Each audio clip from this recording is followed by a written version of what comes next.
Hey guys, in this video, I'll show you how to check call history on the AT&T app. First, you want to go ahead and launch the AT&T app, okay, on your iPhone or Android device.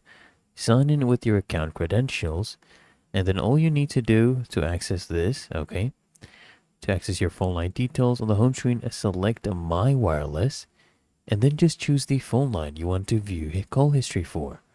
And then tap on usage or see all usage, okay, and then just select call details to go ahead and view your recent calls, including your incoming and outgoing calls, your call duration and timestamps, and your phone numbers that you have contacted.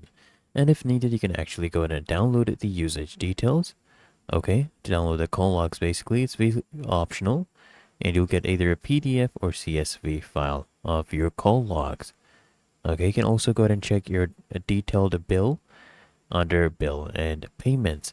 Now, please note that AT&T typically just keeps these call records for up to 16 months, but older records may only be available on the detailed billing statements.